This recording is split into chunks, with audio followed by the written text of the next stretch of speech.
Hello, everyone. It looks like my entry went down. Let's try that.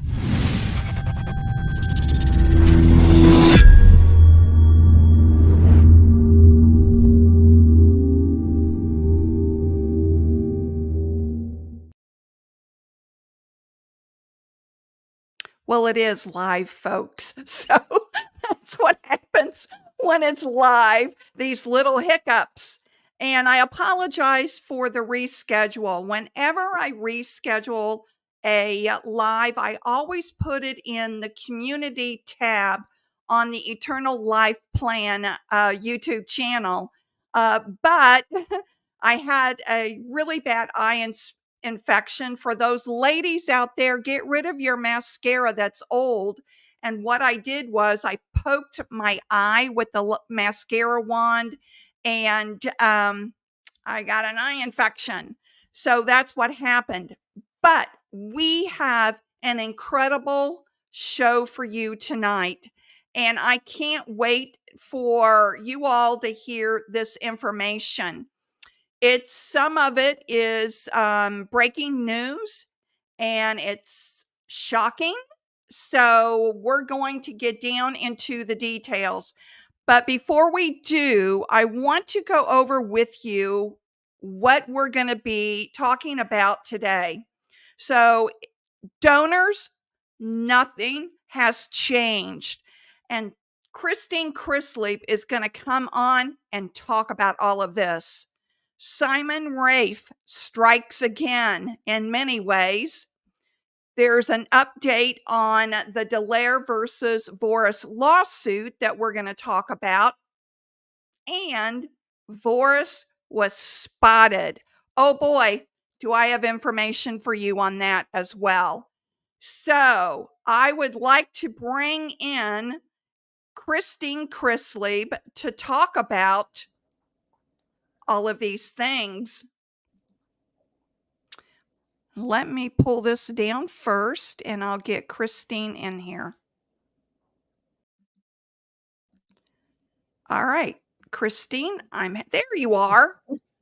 Wow, I'm having trouble tonight. I don't know what is going on. Well, it's great to see you again, Christine. And, I'm coming to you from St. Louis now, not Yes. from Detroit. Yes. Yeah. Why don't you tell everybody what happened? Why are you in St. Louis?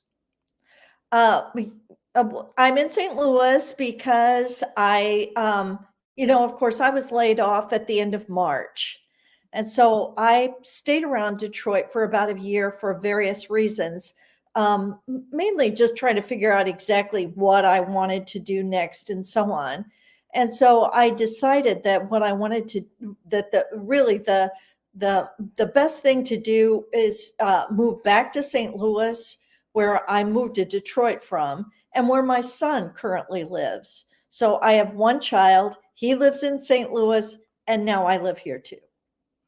Yeah. Well, and really quite a few people have moved from Detroit back to where they originally moved from to Detroit, right, Christine? Yeah. Uh-huh. Of course, Hunter moved back to Texas. Um, Jennifer and Paul Morano, they moved. They were from the East Coast. I believe they moved originally from New Hampshire, but they moved back to the East Coast, which is, that's Jennifer's home. So, and of course, William Mahoney, he moved back to New Jersey, where he's from. I think he moved from New Jersey to Detroit. I'm not sure. So at least those three I know about.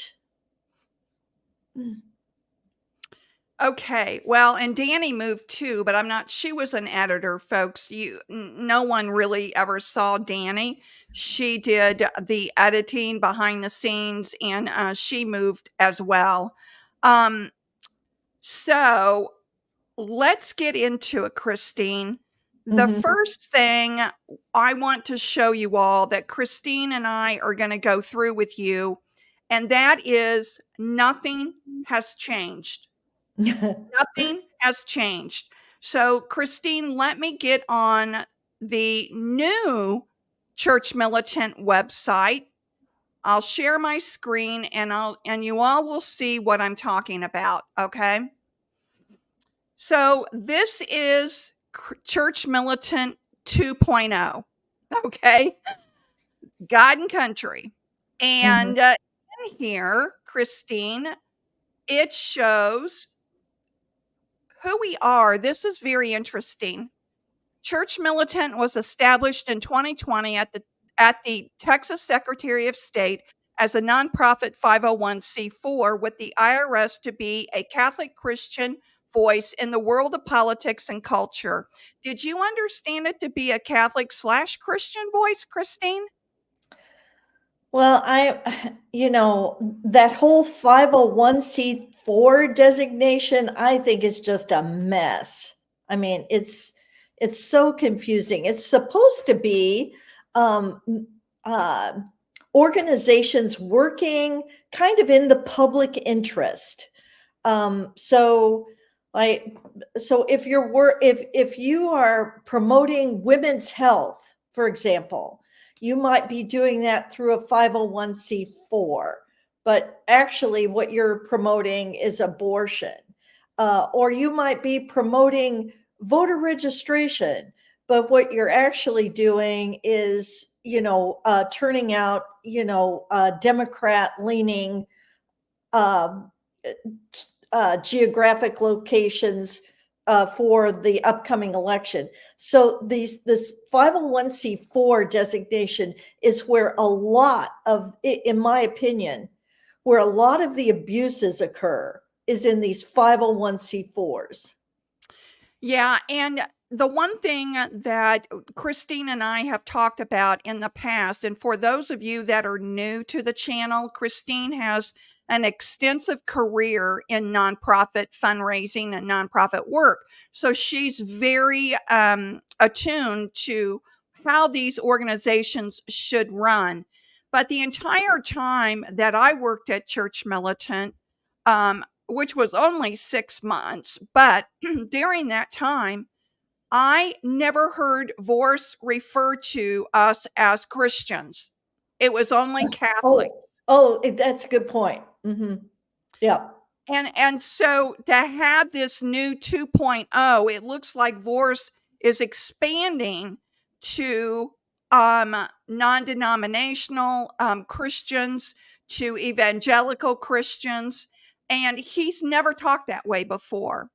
It also says to continue, Church Militant did work with, emphasized, St. Michael's Media, but is and has always been an entirely different legal entity.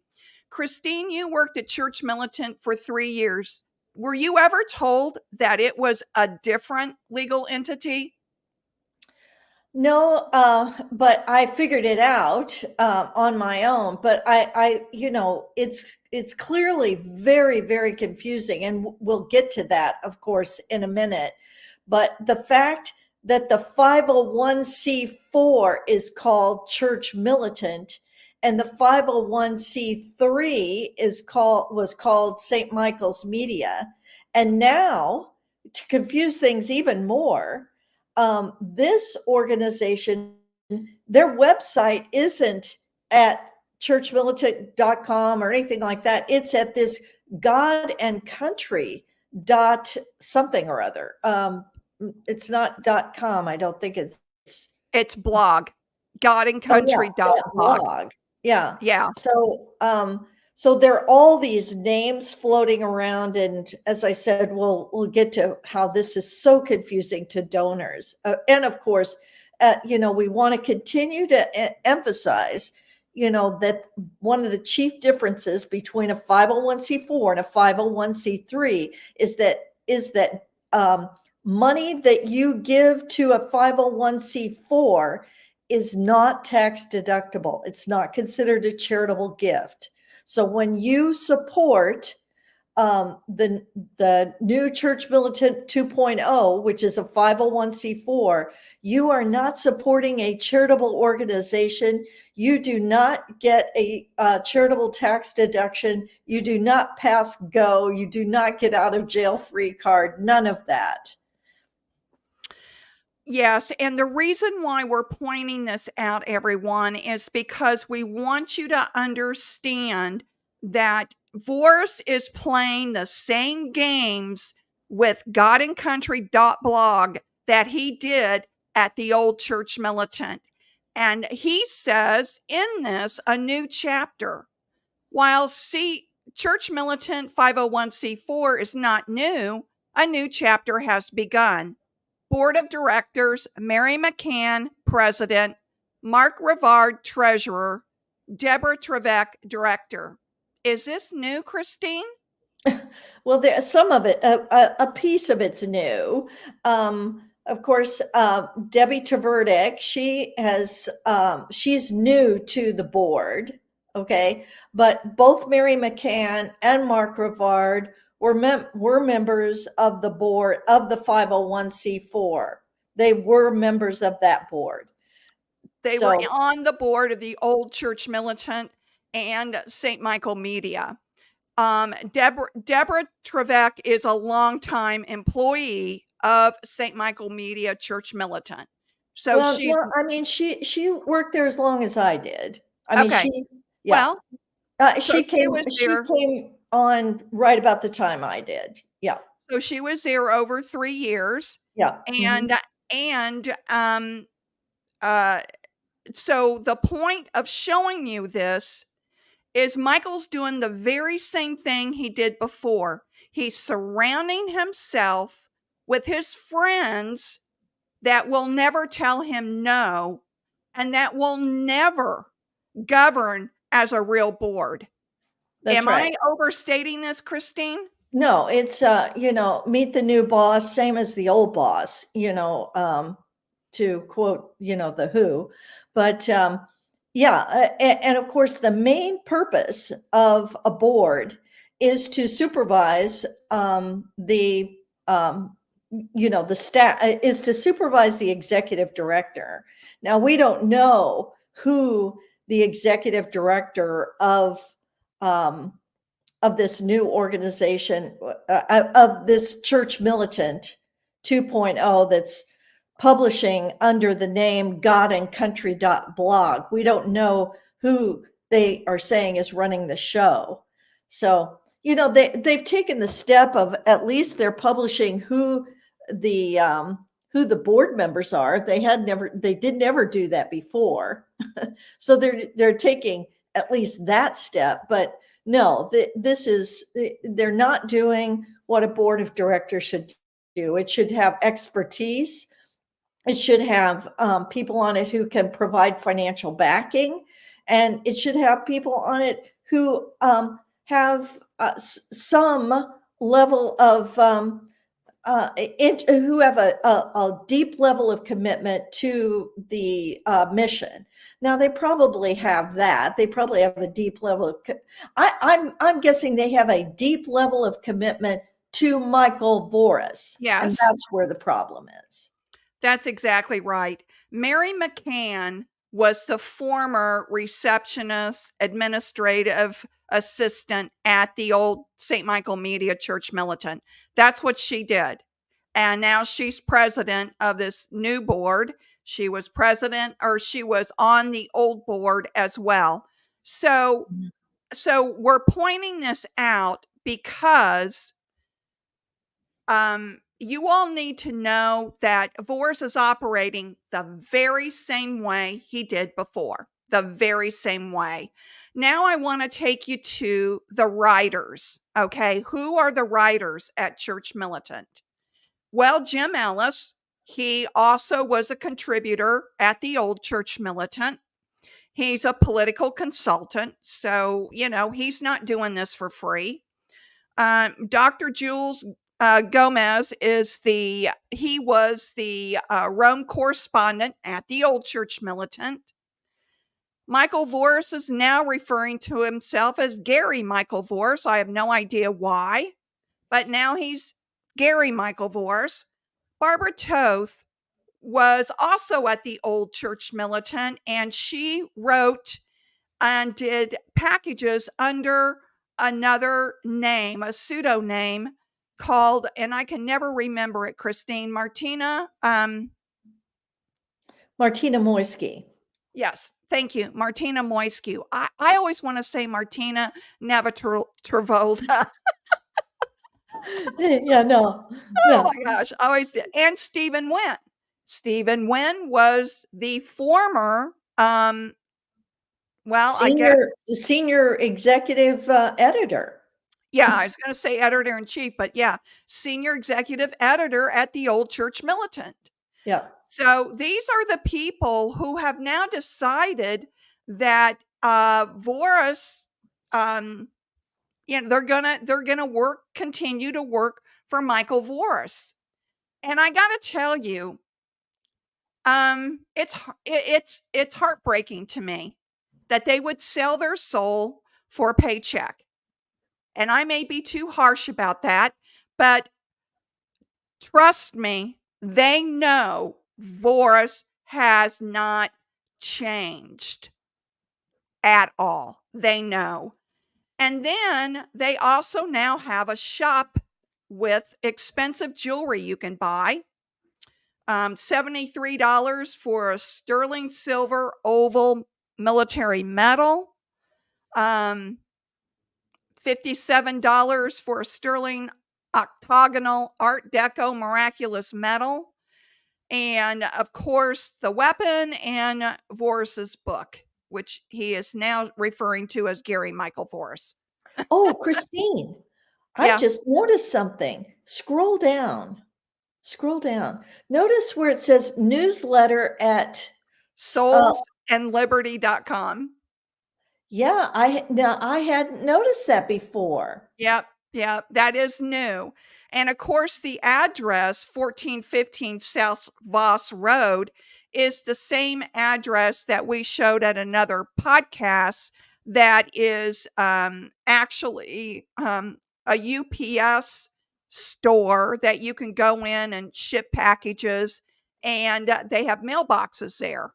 So apparently his mailbox is 553. Yep. Mhm. So that is, we'll go to the homepage. And I don't know if you all have seen this or not, but we just wanted to point out what we have noticed about this new Church Militant, which isn't new. It's just being packaged differently. Let's just be clear about that. It's being packaged differently. Wouldn't you agree, Christine? It looks like the same old, same old. So he will continue the charade. Yeah, and it always bothers me when people ask for donations when they're not charitable gifts. I mean, there's a big donate button on there.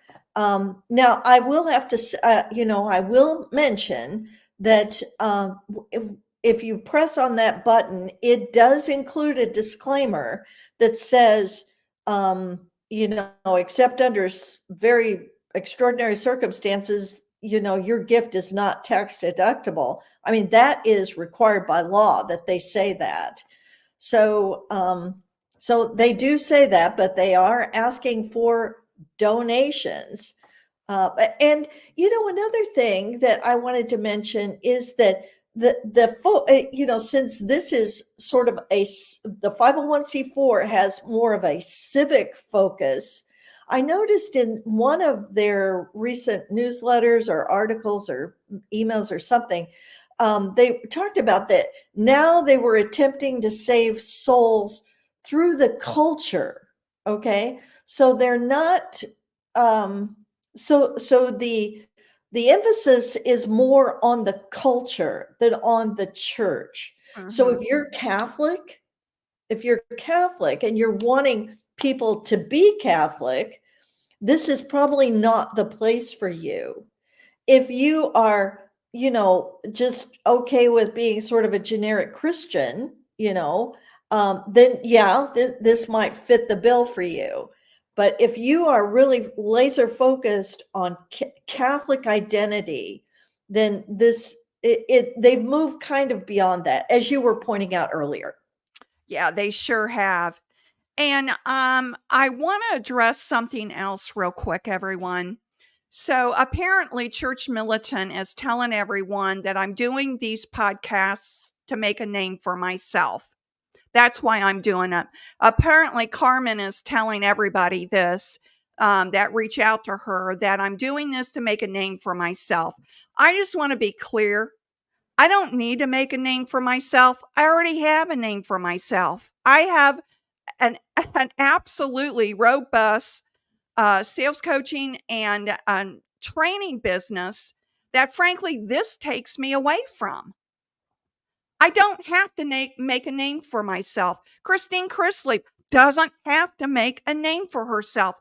We're doing this because we believe the donors need to know the truth so they can discern what they want to do. I get emails weekly now, they've slowed down, from elderly women who ask me what is going on, what should they do?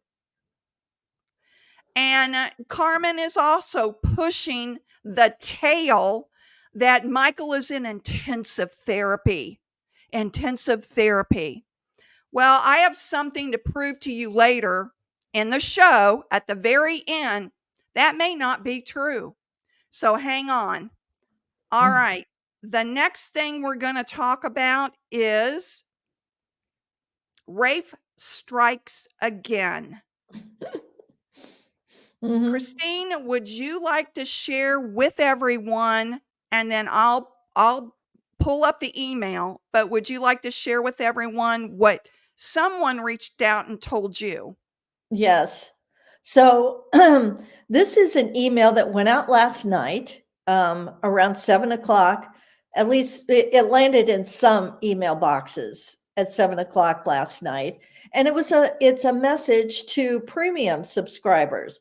And so this particular my friend who contacted me about it, he claims that he was a premium subscriber once upon a time, long ago, for maybe 1 month, but nevertheless, he's gotten this email from Simon Rafe about premium subscriptions.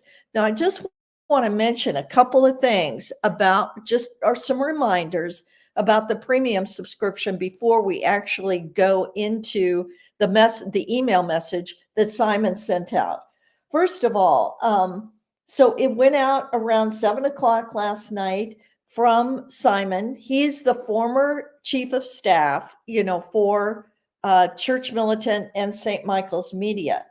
So I just want to mention that premium subscribers, okay, they pay $10 a month to get access to past content that was mostly produced under the umbrella of St. Michael's Media.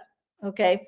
So when you are a premium subscriber, you are not a donor to Church Militant. You're not helping promote the mission to save souls. You are getting access to content. Now, if we just to give you an idea of how much money that represents, how much premium subscribers mean to Church Militant, I think the latest thing I heard from Joe Gallagher was that there were like 7,000 Church Militant Resistance members. All Church Militant Resistance members were required to be premium subscribers. Okay. I did not know that. Yeah, so that represents about 120.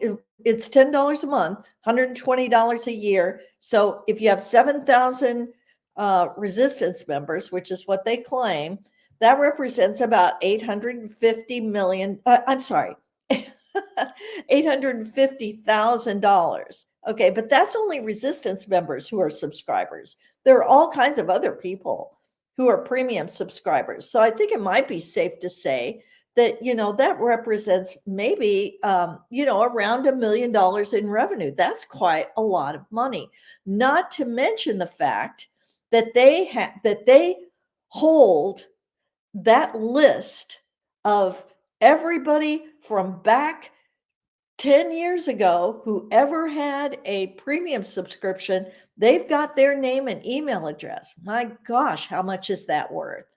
So anyway, let's get into the message that Okay. Simon Rafe sent out to premium subscriber, at least a group of former premium subscribers last night.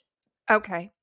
And folks, if you got this email last night, would you let us know in the comments section, in the chat section, if you got this or not? So hold on. All right, here it is. And it says, "Hello, Mark. Thank you for your support of Church Militant with a premium subscription. We appreciate it more than you know." Now, he is not subscribed to this new Church Militant, right, Christine? No. Okay. The website churchmilitant.com has been disabled by St. Michael's Media, like they had nothing to do with it.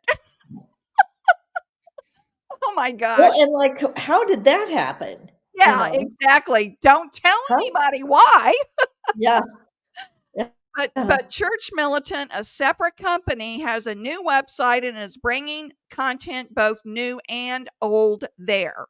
Your Okay. premium Allow me to just mention one thing. Notice that Simon is referring to this new organization as a separate company. Okay, when he calls it a company, he is a lot of people are going to think that implies private ownership. Okay, and I think that's how both Simon and Michael think about these nonprofit organizations that they're running. They think of them as private enterprises that they own, and they don't. These are nonprofit organizations. They're not privately owned companies. That's right. Thank you, Christine. And it goes on to say your premium subscription was collected using a payment mechanism that can no longer be used. Your contribution, unless you have already migrated it, is not being collected. You are not being charged for it. You are not receiving it. Okay, we get it, Simon. Yeah. And Christine, when Yeah. was the last time that Mark was a premium subscriber? Oh, he acted like it was like somewhere back in ancient history. And the thing that I want to point out about this, well, I guess it's the third paragraph down that begins your premium subscription. Notice that the last half of that paragraph is in bold. Okay. Yeah. So whenever you bold something, I'm just talking about, I'm just speaking as a writer myself, you're always told to, really, be careful using bold. You don't want to overuse it because, for one thing, it can alarm your reader. It's like, what? It's alarming to see a bunch of bold. So there's that. Then there's the problem of it can sound like you're yelling at your reader, when it's in bold. And I think that's what this sounds like. Your contribution, unless you have already migrated it, is not being collected. Well, oh dear. You are not being charged for it. We are not receiving it. I, he's Aggressive. being so directive. Aggressive. Yeah, it's like, and not to mention the fact there are all kinds of questions like, well, what's wrong with the payment mechanism? Why was the other one shut down? What I mean, so um and of course everybody knows about the big problems that have been going on for the last 6 months or so, and for Simon to try to retrieve these premium subscriptions with without addressing the elephant in the room. Mhm. Without addressing the elephant in the room, I think is just totally misguided. Well, it's again, it's deceiving. It's very deceiving. And I understand why you don't wanna do it. It's like, "Oh my gosh, we'll just go into the weeds," How much would we have to explain, blah, blah, blah. But I think you would have to say something, and I think you would want to just make the tone a little softer. You're trying to get people to resubscribe, you know, and to have this, you are is not being collected. You are not being charged for it. We are not receiving it. It just seems way too self-centered. It's all about the problem they're having. Yes. As I have said in sales training a gazillion times, if you want to establish trust and rapport, you have to be totally transparent of who you are, why you're contacting people, and how you can help them. Well, You and just how you can't. make your money. How Yes. you make your money. Yes. And you can't play these games. And this just shows you from everything we have been reporting on since December, they're playing the same games. Let Mhm. me let me go on. It says we are asking you now to please transfer your contribution to Church Militant's new donation service so you can continue to support us and our important work. Oh my gosh. And then let me get on to number 2. Well, and it's like, what the heck happened behind the scenes that they lost this payment mechanism? What Yeah. the heck happened there? Whoa. That that had to have been like a bomb that went off. Yep, yep. For those of you that are jumping on late, there will be a replay of this at the very end when the live is over. You can watch the replay on the YouTube, my YouTube channel, Eternal Life Plan, and just click on the live tab, and it should be right there that you can view it if you came in late. So let me go on and just say that it just goes on to say that they're bringing you new content well worth your continuing support of $10 a month, blah, blah, blah. But the whole part of this is the very end that it's signed Simon Rafe. Now, I want to remind you of this email that let me get to it. It's up there. Yeah, that he wrote to all fellow church militants. So everybody in the organization, this was back in either December or January 2024, where he wrote to all the staff to tell them that, Michael Voris was a friend of mine. I have described myself somewhat facetiously as his only oldest and best friend. His sinfulness did not particularly upset or scandalize me. Well, no, Simon, because you knew about it. All men sin and fall. I know this well of myself. Then he goes on to say, and I talked about this in another video. I showed you all this email. He goes on to say that I have blocked his numbers and email and will not speak with him. So this was December, January of this year. Fast forward a few months, Simon's working for him. Simon is working for him. So how sincere was he to the Church Militant staff that he will never speak to him and that he blocked his numbers and his email? Simon Rafe, you're a liar. I'm just going to say it. You're a liar. You were playing the staff in order to keep them around to the bitter end. Everybody sees you, Simon. We know who you are and what you're doing. You're a liar, just like Voris. Two peas in a pod. Two peas in a pod. Now, I'm not done with Simon Rafe yet.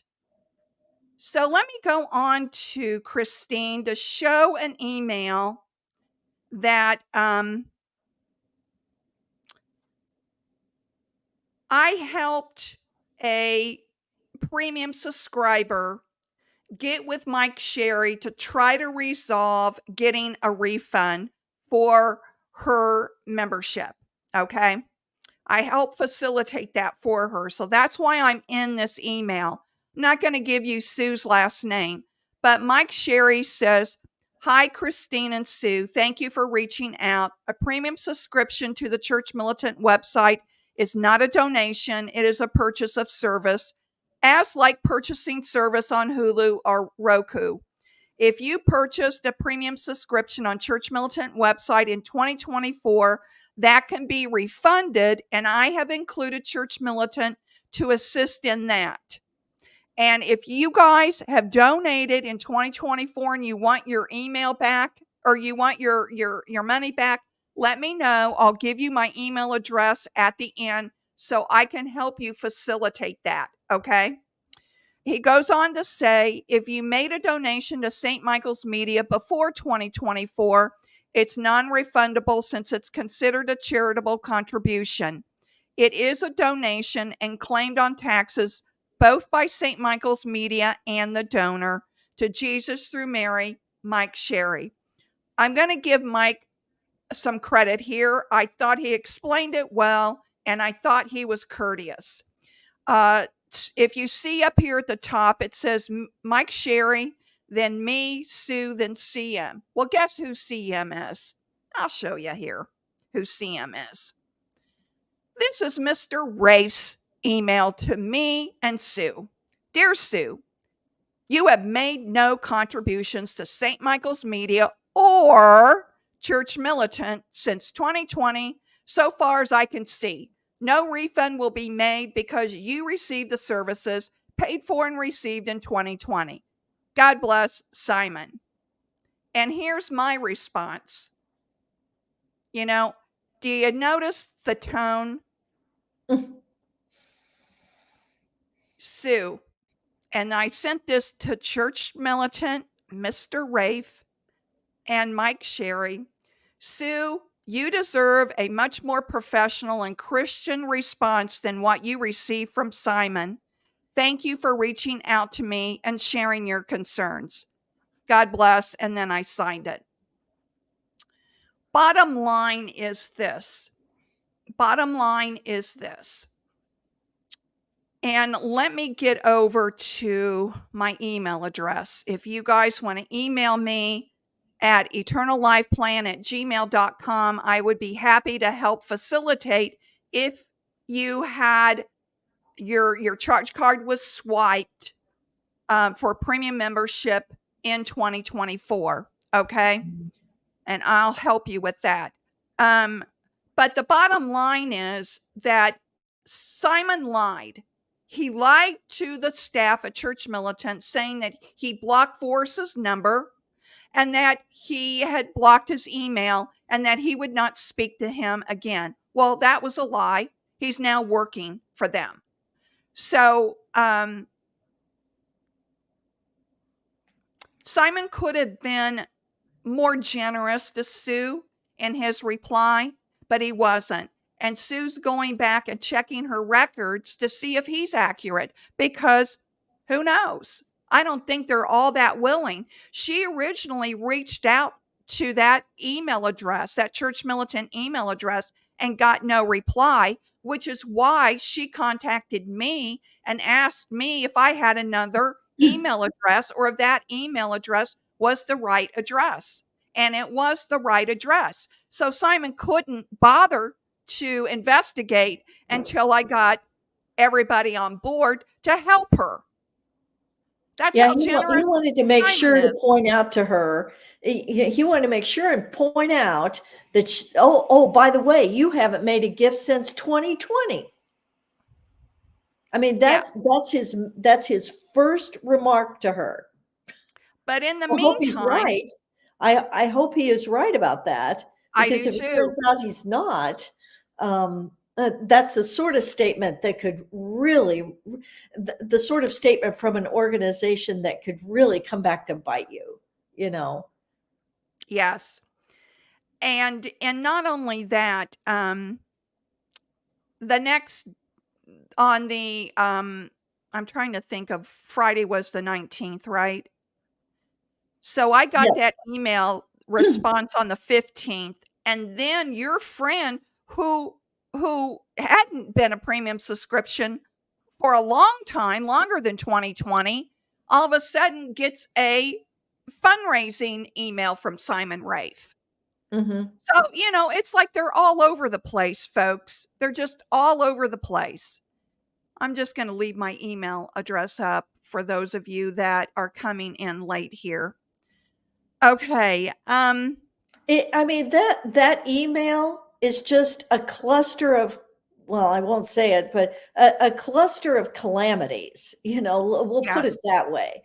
I mean, you get clear about, or you get the message that, oh well, somehow, Church Militant no longer has access to Church Militant website. Somehow the mechanism for processing the subscriptions is now fouled up, and now you have to like resubscribe. I mean, all of any one of those things is a PR nightmare.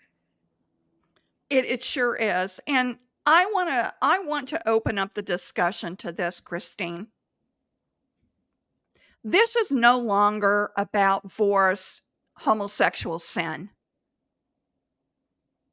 Oh, That's yeah, and it never was for me. Never was. exactly. Yeah, it never was for me. It's no longer about that. I get so many comments about, "Oh, everyone sins," all of that. It's not about the homosexual sin. It's the deceiving part of it all. He deceived everyone that he was not living a double life, and he was. He deceived the donors by not telling the truth and not being transparent with everybody. He wasn't even transparent with his own employees. Exactly. And which is why, and you're going to get to the Delair case, but why I think that I hope in the settlement, as part of the settlement, of course, Michael, I'm guessing doesn't have much money right now, so they're not going to get much money from him. But one thing they could do, one thing the settlement could include, is the provision that he not be allowed to have any in any sort of office or executive role in any kind of nonprofit ever again, be totally banned from nonprofit organizations. He should be. He absolutely should be. And the way that the new Church Militant is set up is proof of that. He Yes. has not changed whatsoever. Yep. Whatsoever. I still am trying to prove that this whole thing was premeditative.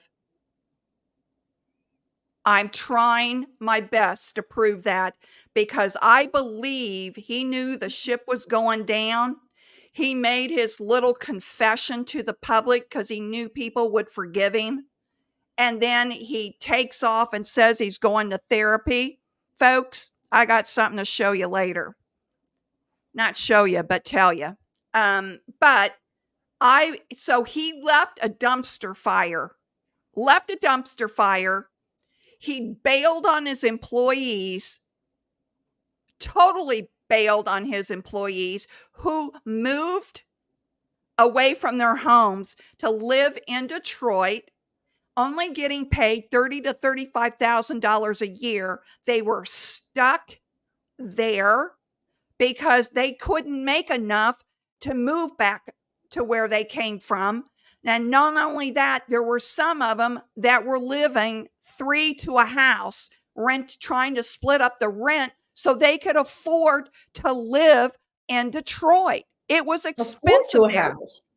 To a 4 to a house. yes, you're right, you're right. Mhm. So I want you to think about that. These young men and older adults were sharing housing to be able to afford to live and work at St. Michael's for making absolutely nothing. Some of them had families of 4 and 5 children. Mm. So he bailed on those people, walked away, moved to Houston, Texas, and pretended that he's getting therapy, and he's got all his little minions out telling everyone that, oh, he's in intensive therapy. And meanwhile, he's just starting all over again with the same setup that he had before, with the same blind loyalty people that will sell their soul to work for him again. I don't get it. It's a sickness. That's all I can say. It's got to be mental illness. If you're working for this man, you have got to be mentally ill. I'm sorry. Well, Anyhow, I they know I'm getting they're heated certainly again, not folks. helping. The thing is, when they're no by not holding him accountable, they're not helping him. No, no, they're all enenablers. They're Yeah. all and in a way, they're codependent. Well, yeah. Yeah. I mean, Uh, I'm they no should all psych join AA or something. yeah, I'm no psychologist, I'm no attorney, but I've been around the block. I know a few things. All right. Let's get to Delair, Christine. So hold on, folks. In the Delair lawsuit, it says, this is interesting. I've got to pull out my banner so I can see it to read it. There we go.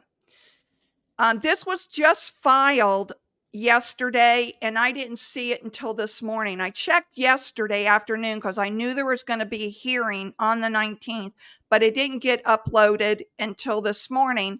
And there's also a sealed document that I can't see because it's sealed.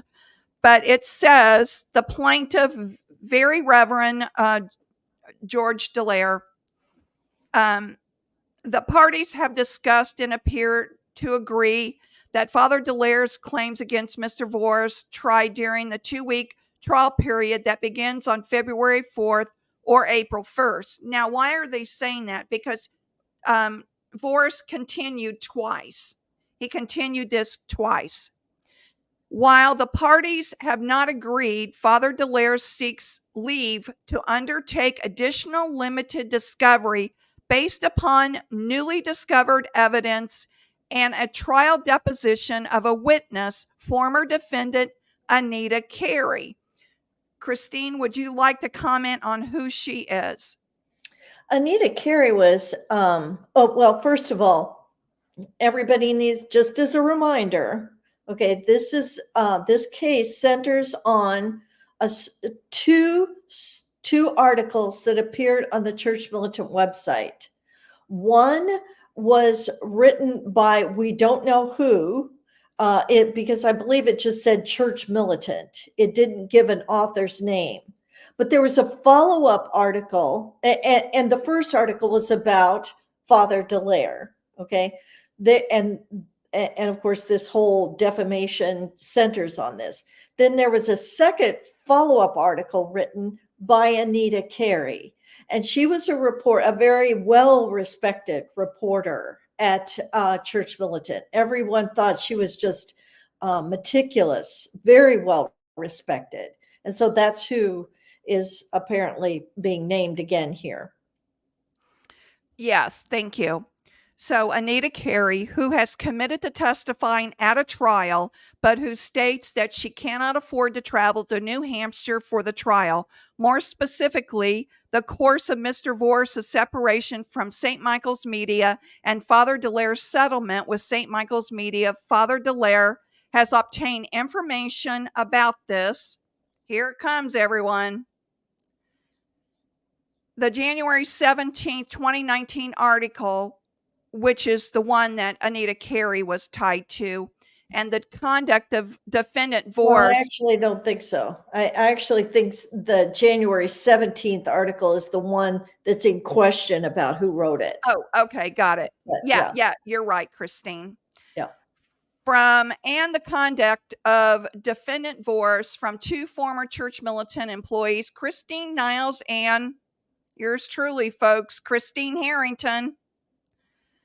The testimony will contradict Mr. Voris' apparent latest assertion that he had no role in reviewing or editing the articles at issue in this case.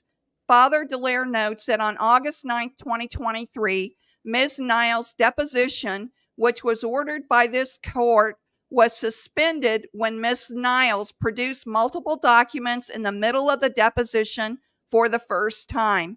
Therefore, Father Delair seek to complete that deposition as well as to conduct a trial deposition of Ms. Niles. The parties agree that if conducted, each of these requested depositions would be conducted via Zoom. Both of these witnesses reside outside of New Hampshire. Yes, I'm in Indianapolis, folks. So here it is. I am When is this now supposed to involved. happen? When is this supposed to happen, I Christine? don't know. So in transparency, I'm supposed to have a conversation on Tuesday. So I don't know how much I'll be able to tell you all about my part in this, but Father Delair, attorney, has now is talking once both Christine Niles and I be possible uh, uh, will possibly testify in this Delair lawsuit. So, Christine, like we were talking about earlier, I think people just need to understand that, the amount of money that Father Delair is expending. So he's requesting further depositions. All of that's very expensive. More limited, more discovery, limited discovery, but more discovery. So he's kind of prolonging the whole process, which of course is costly. And because Voris is not settling, everybody, as we've talked about, everybody's having to proceed as if it's going to go to trial. And so, you have to make all those preparations, which again, I've had some experience with that because my son's father was a trial lawyer. So I know something about what it takes to prepare for trial. So, frankly, I am grateful that there's somebody like Father Delair who's out there willing to pursue this as aggressively as he is. I am too. I really am glad that he is pursuing it like he is. And I just want to comment about this person that just posted this. Voris changed the world for the better in spite of his faults. Church Militant is a force that has made a very big difference again this great evil world. The devil struck back. Okay, I'm going to address that. That's a total lie. Sorry, but just because he did some good things doesn't excuse what he's doing to his staff, what he did to Church Militant, and what he's now currently trying to deceive more donors. That does not change. You can say he did good all you want, but the truth of the matter is he used good for evil. That's what he used the good for. You have a right to your opinion, but the man has used the good for evil. And that is even the worst evil there could ever be. All right. So I will let you guys know what happens as much as I can, since I've been asked to possibly testify in the Delair lawsuit. I hope Mr. Cooper has watched Christine and I's videos about the lawsuit because we both have a lot to say about it. And just one more thing that I have not reported. Michael Voris threw Christine Niles under the bus in this Delair lawsuit. He basically blamed everything on her. He Now, did. I know, yeah, thank you, Christine. I know that a lot of people have their opinions about Christine Niles, that they don't like Christine Niles. I get that. I know she's very direct. I know that she's rubbed people the wrong way, but she did not deserve to be thrown under the bus by Voris, and he put total blame on her. The man cannot take responsibility for a single thing, not for a single thing. And we know this. I mean, we're not making this up. We know he threw her under the bus because of documents that were filed in the court. So anybody can go out there and look at them. We're not telling you anything, that out of school, but it is true. He totally blamed Christine, and that is the crux of why he will not settle. They're wanting him to accept responsibility. He's refusing. He's saying, I had no responsibility. It was all, all of this took place under the watch of Christine Niles. That's exactly right. And the relationship with Ballesteri, who's also named in the lawsuit, was Michael Voris's, not Christine Niles. Yeah. Who was supposed to be involved in this whole article that Delair is suing for defamation. Father Delair in New Hampshire. I don't know about the Ballesteri part, whether, the relationship was with Voris or Niles. I just don't, I'm not privy to that information. I trust you, that you have sources that are telling you that. Yeah. Yeah. All right. So let's get to the bombshell. All right. And that is Voris spotted.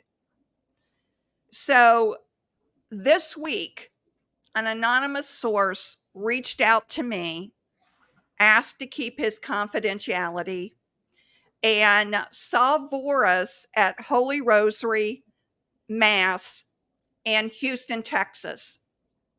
Okay. So he is in Houston, Texas.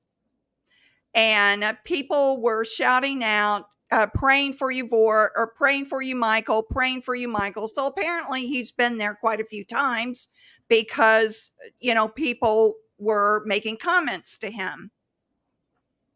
So here's the next part of this. I want you to see the facade and the deceit. He was also spotted on a homosexual website that pins the location of all of the homosexuals that are online at that moment. And this person, who is a homosexual, saw a pin that was very similar to, which got his curiosity up because of the pic. And what was the pic? The picture was from the throat down, and it was the same picture that has been posted by most everybody that got their hands on those half-naked pictures of Voris, and he knew he saw the pic before, and it was the same pic that I have shown and that others have shown. The gym pic with the half-naked Voris, yes. And he told me without a doubt it was Voris. So Michael Voris has started a new Church Militant website, who has claimed he's in therapy, who has been seen at Mass, but he's still on a homosexual website that pinned him in Houston, Texas, in a suburb of Houston, Texas, According to your source. according to my source. Mm-hmm.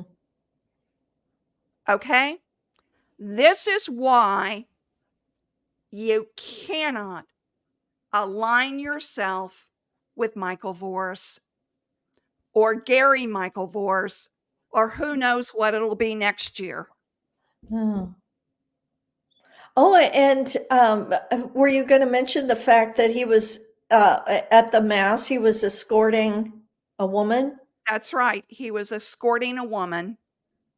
So now he's got the whole facade going that, he's escorting a woman. He's at Mass. The source said he saw him later in the week on the homosexual website. Now, this man said to me, he's very concerned. He was very concerned about me judging him, which I'm not going to judge him. I don't judge Michael for falling. What I judge Michael for is deceiving everybody. That's what I judge him for. The fact that he's playing this whole facade over and over and over again and acting like, oh no, he's getting help. Oh no, we're going to start this new Church Militant. It'll be different now. Oh no, Simon Rafe will never speak to him again. Do you get the picture, folks? I'm just, it's like, what else is going to happen? Yeah, it's it really is a repeat of some of the same errors. The same, Yeah, is this new board meeting? Are yeah, are it's the they new board meeting very meeting monthly. regularly? Right, right. I mean, And go ahead. I'm sorry. uh, I just want to go back to the Delair situation again, and Voris claiming, that it was Niles' situation. You know, uh, the board is partially responsible for this as well. Now, so hear me out on this. So okay, so maybe the original error did occur under Christine. Maybe she should have maybe she shouldn't have believed Balistreri as much as she did. Um, but then, again, as I've said, when Delair, contacted Michael and said, there's a problem with this story, then it automatically becomes the chief executive's problem to investigate it. Okay. Well, then when there's a lawsuit surrounding it, okay, then that's when a board gets involved. That's when a board is going to have to become involved because you got to hire legal counsel now. But none of that happened. Michael, the board, I'm guessing, had absolutely nothing to do with making the decision of how to handle that situation. So, in other words, Michael imperiled the entire organization without consulting with his board about it. And again, this is somewhat speculation. I admit that but if they never met, then he couldn't consult them. Well, and I'm going to speculate too, because I have seen Christine Niles do this. When she'll go up to Michael, and she could have went up to Michael and said, how much do you trust Balistreri? And Michael would have said right away, because he's never wrong. He would have said oh, he's solid. Yeah, you can trust him. Yeah. And Christine would have never taken it any further than that. Right. Right. So, I want to put that out there as a possible speculation that more than likely happened. All right. And here's another thing, everyone. Okay, during the time of evening news, I was hired to write for evening news. Okay, that was my job. Every single day, Voris read all of those evening news scripts every Mhm. single day. Is that not right, Christine? Yeah, that's true. I believe he did. I mean, Yeah, it seemed like that would have been my that would have been my recollection. Yeah, that he yeah. he read them. He read them. And even when I was in studio, he'd be barking out names to come and sit at his desk and he would correct them on their evening news script. He So did do he that, read yeah. them every single day, went right down, and there were usually 28 to 30 stories on evening news that he went through with a fine-tuned Well, code. you know what? We don't even have to claim that he read every single story. All anybody would have to say is, on occasion, he did. He did involve himself. So it's not like he had a completely hands off of those scripts or those articles. On occasion, he did involve himself. So Yeah. it's not like he had a total hands off policy. That's Christine's bailiwick. I don't have anything to do with it. That would not be the case. He And at that's least on occasion involved himself. and that's what he's trying to claim in the Delair lawsuit, that Yeah, he was high level, never gotten involved in any of the exactly. stories, and that Exactly. is absolutely false. That's right. Yep. So, everyone, that is any parting words, Christine? That's all that we've got to share with you. Oh, let's go through questions. So, I'm sorry, I was going to do that. I know I was going to do questions from the emails too, but all just like always, everything happens all at once, doesn't it, Christine? Yeah. Mm. All righty. Let's see if we've got any questions. Uh,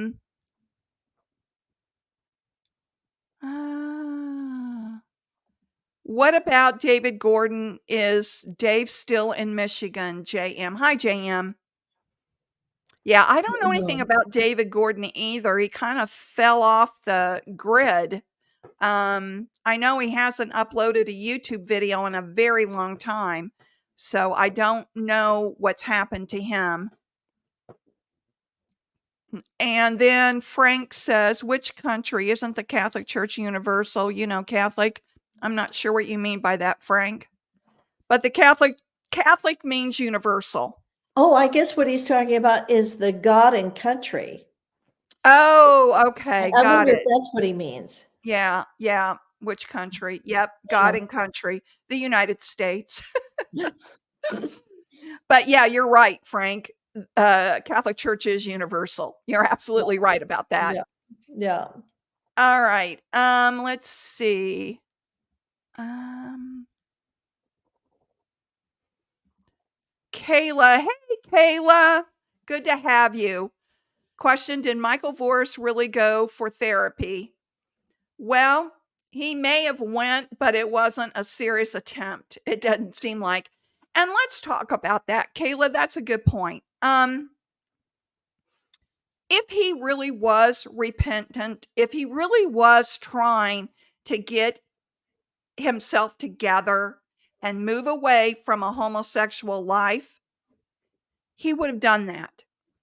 He would have, if he had to work at Home Depot in order to get, if he was serious about it, if he was serious about changing his life, he would have been in immense therapy, got a job, working like the rest of us work, 9 to 5, and he would have taken care of his mental health, his needs, and getting his life sorted out if he was serious about doing that. That's why I feel like it's all premeditated. That's why I feel that way, because he didn't do that.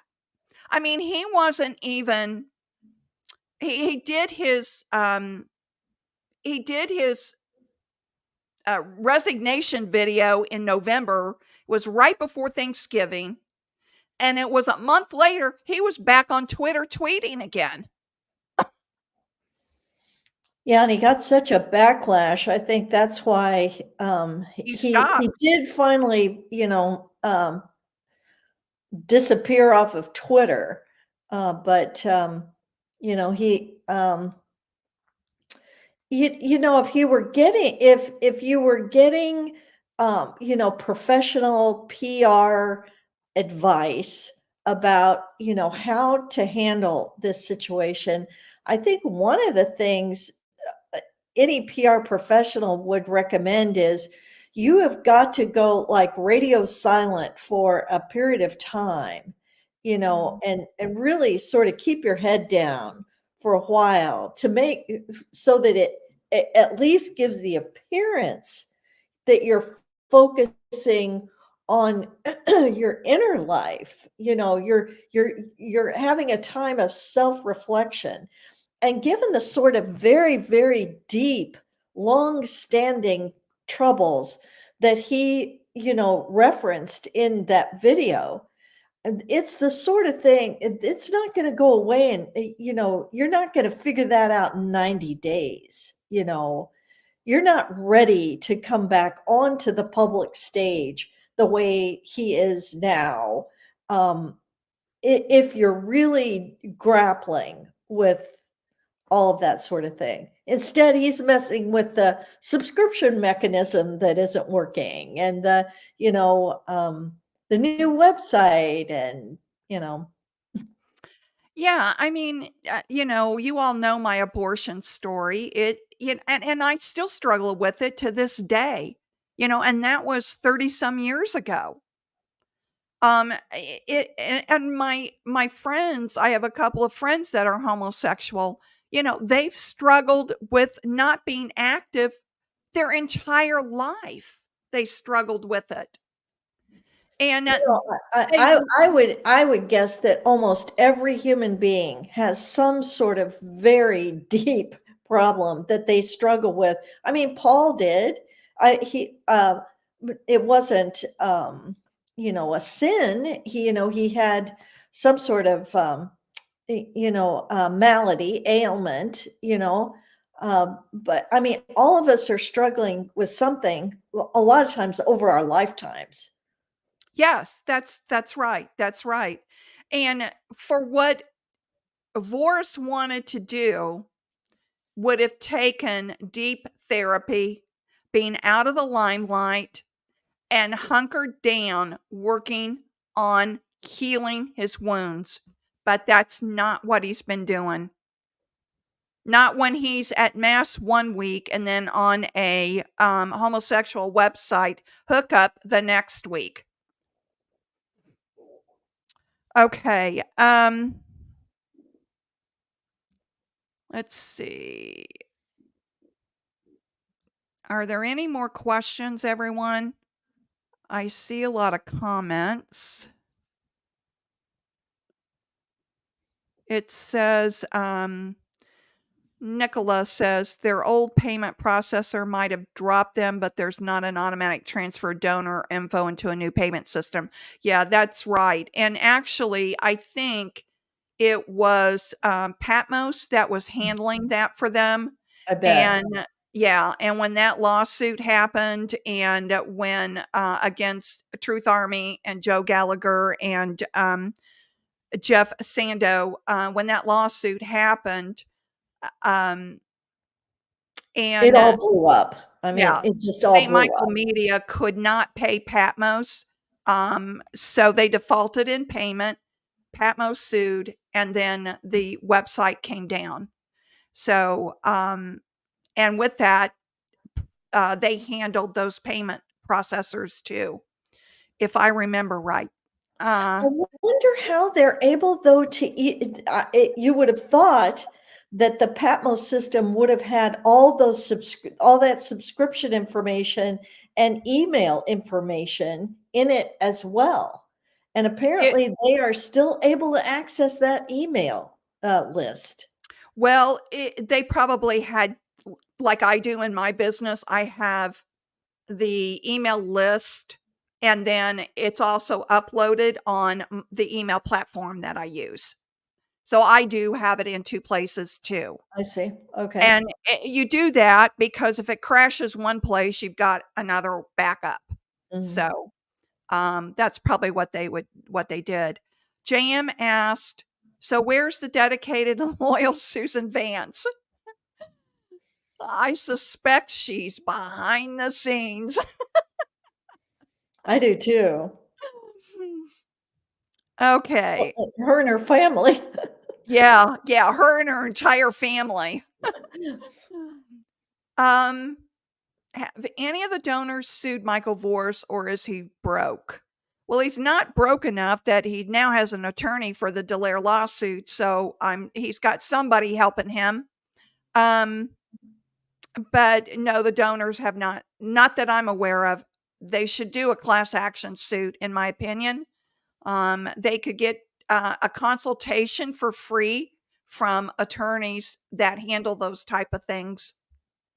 I asked David Gordon that question. David Gordon is an attorney.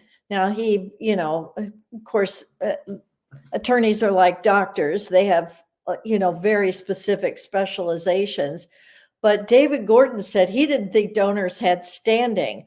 I cannot believe that that would be the case, that donors do not have standing to sue a nonprofit organization. That just seems bizarre to me.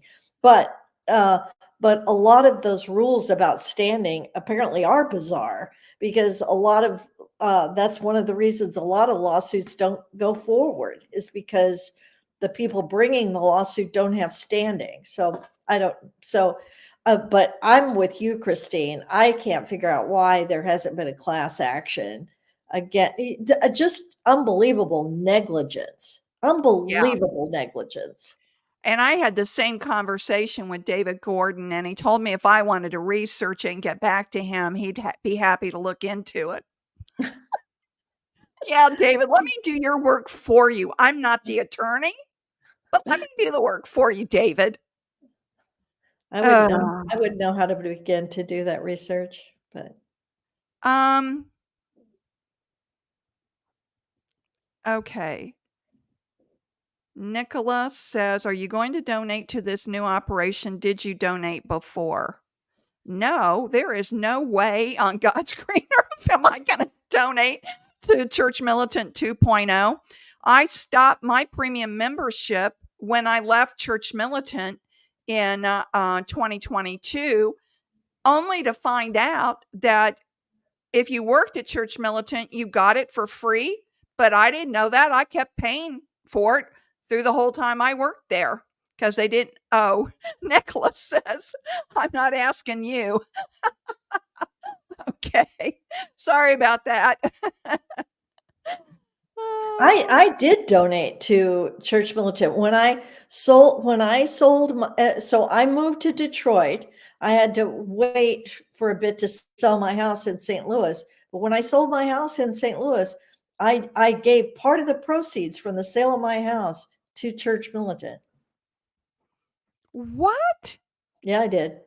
I did not know that. Yeah. Hmm.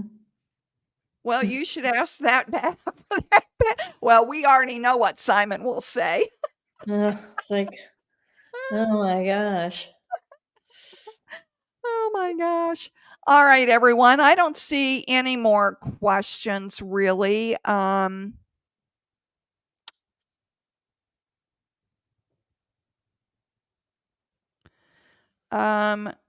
Tro Baritz says, precisely anyone who does the work he was doing must remain squeaky clean. The devil will expose any and all weaknesses. It's not about him personally. He had fiduciary duty to his donors. You are exactly Mhm. correct. Mhm. You said it better than me. You are absolutely correct. He has a fiduciary duty to his donors and his employees. Mhm. You know, one of the reasons I'm a small business and I'm a solopreneur, I don't have employees. And the reason why I don't is because now I outsource some things to different people to do for me from time to time. But one of the reasons why I don't is because that is such a burden. I mean, I A have big often thought, responsibility. oh my gosh, I've often thought about, hiring a team and going bigger and doing a lot more things. But I get so burdened by, can I really do this or not? You know, because the responsibility for me, to me, it's a big responsibility to make sure your employees are well taken care of.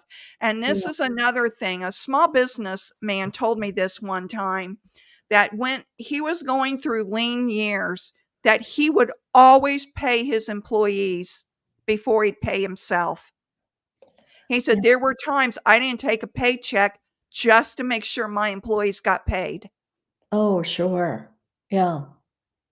No. I'm not so sure Voris would do that.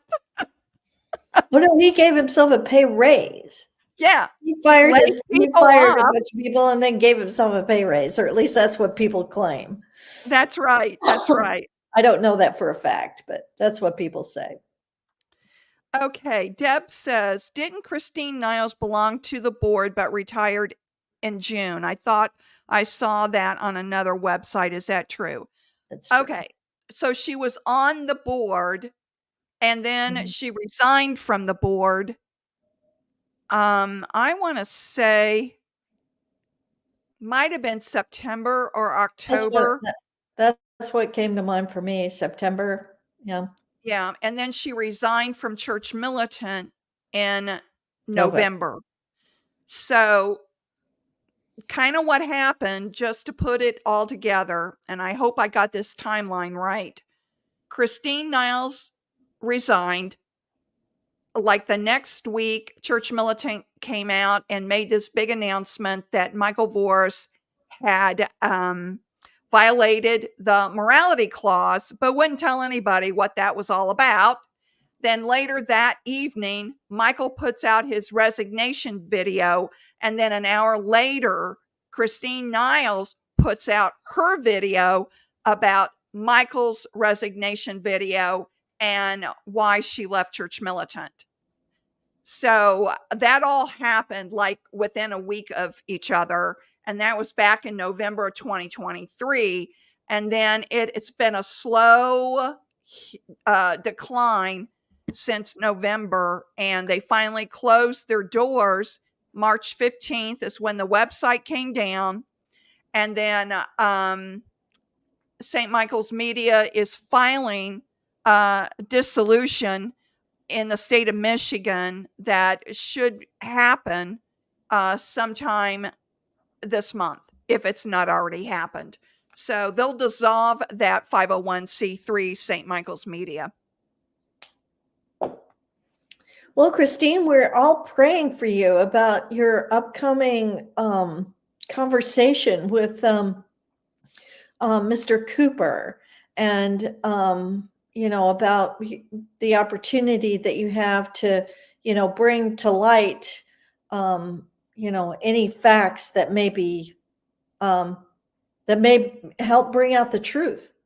Yes, I got to be honest with you, Christine. I was pretty surprised when their law office reached out to me um, earlier this week and asked me if I could speak to them.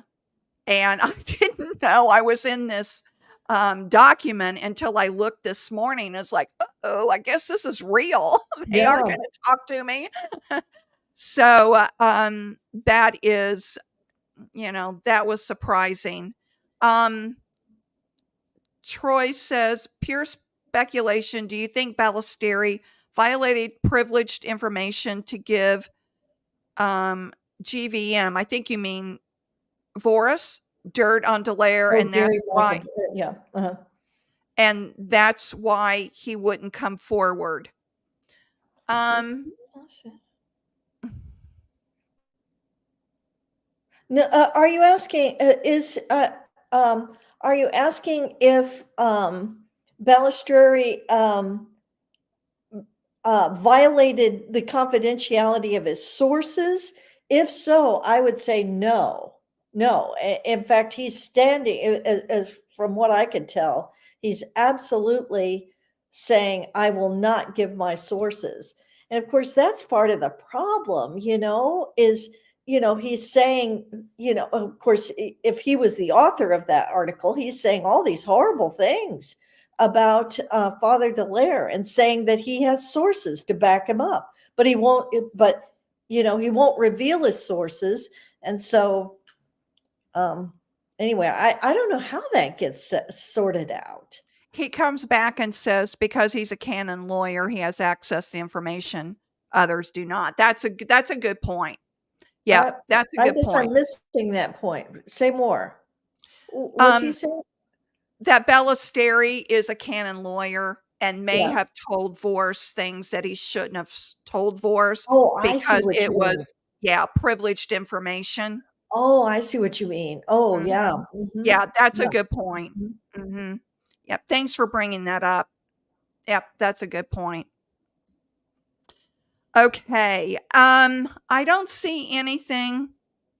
Let's see. Oh, Michael says, hold on. Eternal Life Plan. Have you in mind the plan to interview former employees of Church Militant since it's now closed? So we have interviewed Hunter Bradford, and a lot of them. I'll be honest with you, a lot of them that I've talked to privately has given me information as a source, and they want to distance themselves from Church Militant as much as they can so they can get a job. I Mm. mean, this is the thing. There are many of them that are smart enough to realize if they put Church Militant down on their resume, that could be a negative. Um, that could be a negative for them on their resume. So they're all trying to move forward and not reveal that they have worked for Church Militant. I mean, I would never put it on my resume either now. Well, There's and they no don't want to way. be critical because, I mean, they need references. I mean, they can't be too critical because maybe they worked for Stephen Wynn, who's now working for Michael Voris. Right. Exactly. Exactly. I'll be honest though, Christine. I mean, other than you and a few chosen others, there is no way I would ever want a reference from Michael Voris, Stephen Wynn, Brad Ely. No way. Would never want a reference from any of those people. Well, I mean, obviously, I'm not going to get a reference from any of them. uh, I kind of burnt that bridge for sure. But I mean, that's why people don't come forward. They really, for just economic reasons, they just cannot burn that bridge. And I just happened to be in a place where I could, and um, so Yeah. And you all, just to give a plug for Christine, her website and her Substack is Trust But Verify. And she does a lot of shining the light on nonprofits. yeah. And if you're going to donate to a nonprofit, you really, really need to learn from Christine Chrisleap and follow her on Trust But Verify. I'm finally getting the name right, Christine. Well, just think Ronald Reagan. That's his. Yeah. That's what he said. Trust but verify. Yeah. Trust But Verify. So, Yeah. everyone, we're going to wrap it up right now. And I appreciate your time. It's going on an hour and 29 minutes. as things unfold, as you know, we'll come forward with more information. I don't know how much I'll be able to tell you with my interview with Delair's attorneys. I'll tell you what I can. And if I end up having to testify, I'll let you know that as well. So, you know, share this video with I mean, I get emails all the time from people saying, should I donate to the new Church Militant? If you've got family members that are trying to figure out what they should do, would you just show them my videos? Show them Christine's videos. That's unbelievable. There's so many worthy causes out there. I just Yeah, yeah. And I want to, OG, I hope I'm saying your name right. I feel bad for all the people who came to Church Militant in good faith to something they believed in and ended up getting screwed. thank you. Absolutely. And Thank you. that's why Christine and I are doing these shows. That's why we're Yeah. doing these shows, because we were duped as employees. You all were duped as donors and premium subscribers. Yeah, Don't I get mean, duped I again. mean, obviously, I didn't do I should have asked a lot more questions Yeah. before I, you know, packed up my stuff and moved from St. Louis to Detroit. I should have asked a lot more and questions that I knew that but I will say this, very early on when I got there and started trying to, see if maybe I could offer some insight and some help with regard to fundraising. I pretty almost very quickly realized that it was a problem. Anyway, I'm so sorry. I'll let you close it out. No, no, you're fine. You're fine. And remember, everyone, eternal life is forever. You got to have a plan so you don't get deceived and derailed. And I appreciate you all watching and following and all your comments and your emails. And for those of you that got in late, you can email me at eternallifeplan@gmail.com, and you can follow Christine at Trust But Verify. Bye bye. Bye.